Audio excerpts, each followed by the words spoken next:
কথা যে একটা মনে পড়ছে, এটা কি কইলে তা? আর বাটফাটার এত ফললো তো আর খাইয়া যাইতাম পারতাম না।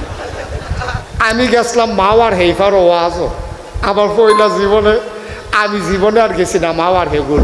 তা আমি ওইখানে যারা ওয়াজ করে আমার বন্ধু বান্ধব তারাই জিজ্ঞালাম, রে এই যে মাওয়ার হেইফারও যাইতে কি কি সাবধানতা অবলম্বন করণ লাগবে আমার এগুলোর কইয়া দেয়, আমি তো জীবনে আর গেছি না।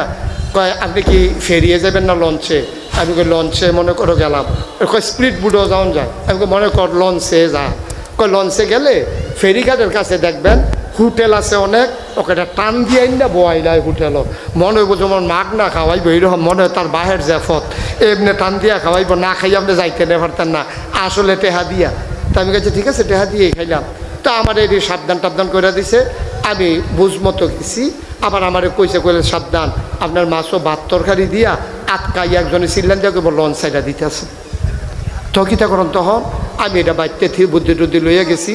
যখন আমি মাওয়ার হেফারও গিয়ে হোটেলও খাইতাম বসি, ইলিশ মাছ দিয়া এরকম বড় বড় টুকরা নদীর মাছ দেখা মন্ডাই করলো, আর সকলবেলা টেহা দিয়া কিতা করলাম খাইয়েই যাই।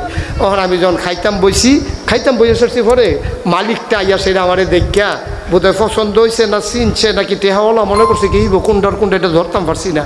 মালিকটা ইয়া হুজুর মাছের মাথাটা আমি নিজের রাতে ধুইছি, ইলিশ মাছের মাথায় দি ফাইতেন না আপনি খান। তা আমি বলে হয়েছে দেন না, ভালো হইলে দেন না।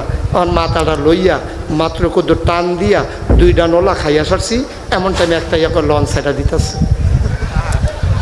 আমি তো আগে শুনছি এটা নিজেই কাম করে, আমি তো বুদ্ধি থিতাইয়ে গেছি, এটা নিয়ে তো মনে করছে আমরা বাড়ি থেকে মা দাইয়া। আমি যে বুদ্ধি লইয়া গেছি নাগেশের তার আগে না একটা বদনা কেন তখন তো কাটাইয়া উঠছে আল্লাহ করলে। তো আমরা যখন আমার ইয়ে কইছে লঞ্চ সাইডা দিতে আছে, তখন আমি কইলাম অসুবিধা নাই, এডি প্যাকেট কইরাতে লঞ্চ বইয়া বইয়া খায়াম। তো মনে করছে আমি হালাই দিয়া যাই গিয়া, আমি বুঝি হালাই না মানুষ বেড়া, প্যাকেটও দিয়া দে লঞ্চ বইয়া বইয়া খায়াম। লঞ্চের খানা অনেক মজা আছে, দুল্লা খাওয়ান যায়, প্যাকেটও দিয়া দে। হ্যাঁ তাই কত হইলে লঞ্চ ছাড়তে বুঝতে কত দেরি।